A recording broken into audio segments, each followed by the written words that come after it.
Welcome to the Make It Mag podcast. I'm your host, Mark Grasse, and I'm very excited that you're here. If you're a marketer, business owner, or just someone who loves self-improvement and learning from other people's experiences, you are in the right place. This is episode 4 of the Mark Transparent series.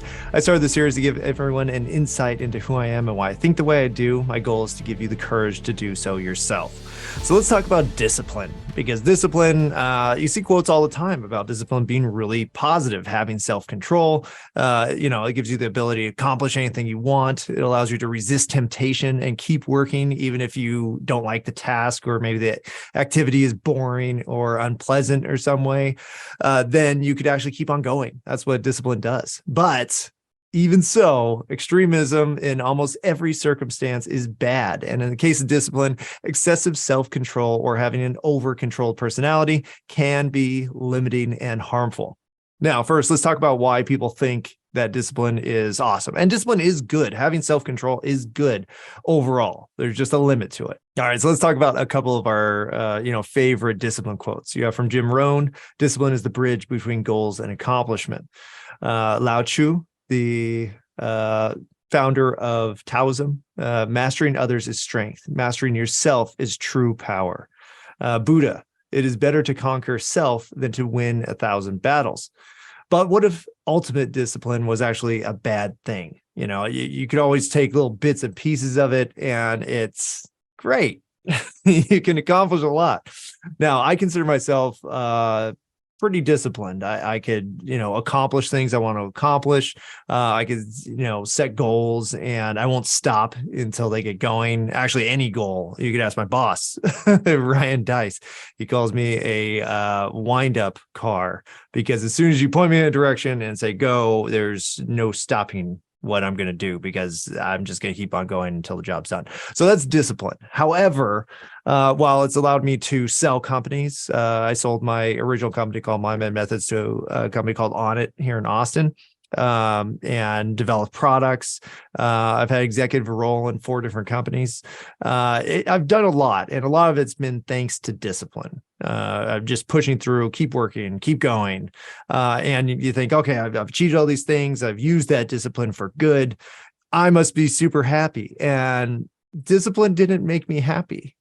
It's, in psychological terms, it's called an over-controlled personality, and it's dealing with or coping with the tendency to have too much self-control. And what this leads to is behavioral and cognitive inflexibility, an inhibition to emotion, because emotion is not a controlled thing a lot of times. So for me, I numbed the emotion.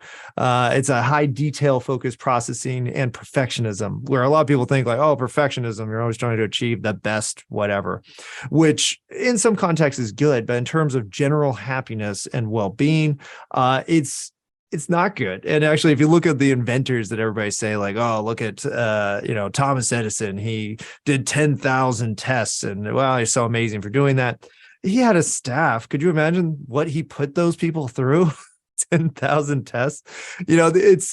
It's good in terms of accomplishing things, and for the greater good, you're making these things happen, but your personal well-being takes a hit. It's another one of the big effects of having too much control is your social connectedness, because that perfection leads you to present what you think is perfect, which, if you're human, you're not perfect, and you're never going to achieve perfection.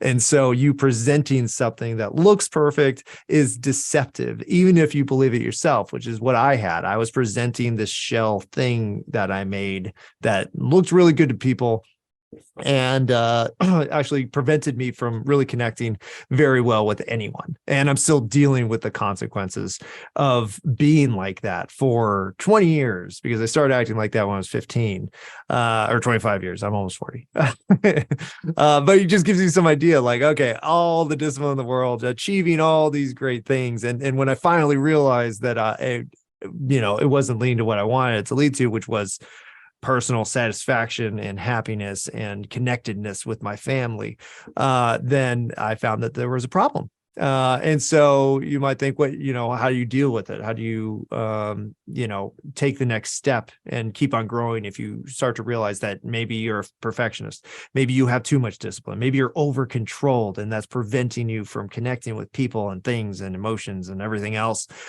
What do you do? What I did, and I'm not saying I'm perfect. I'm not saying that what I've done has led to anything other than an improvement of my personal situation, is practicing mindfulness, practicing meditation, prayer, really trying to be in the moment and stop thinking about how to improve the moment.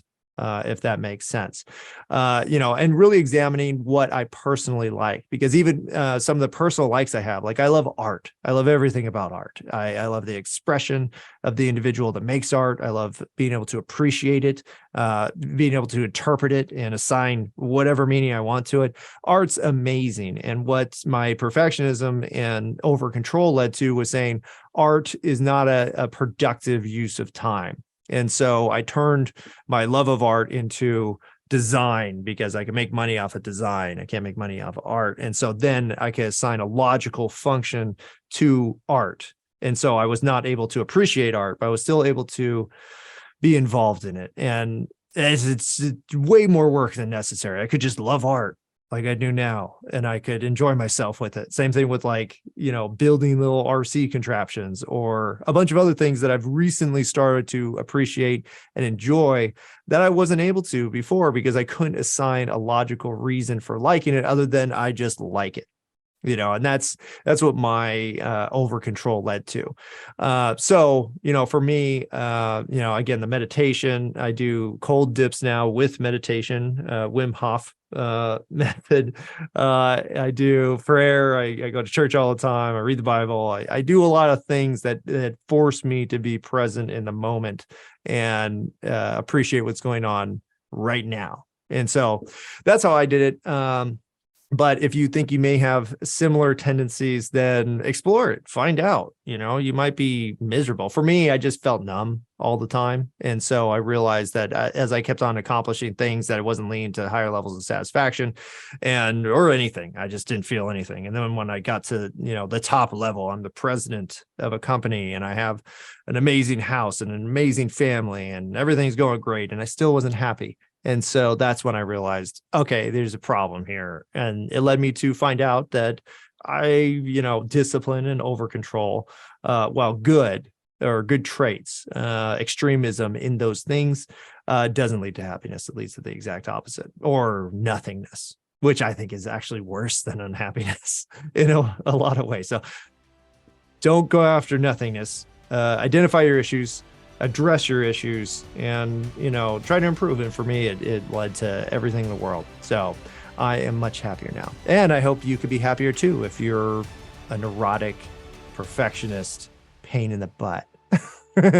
Maybe you could get better and people will enjoy you and you'll enjoy people, and it'll be so much better. So I hope you enjoyed the podcast. Tune back in. I have 3 more episodes of the Mark Transparent series, so stay tuned for those very soon.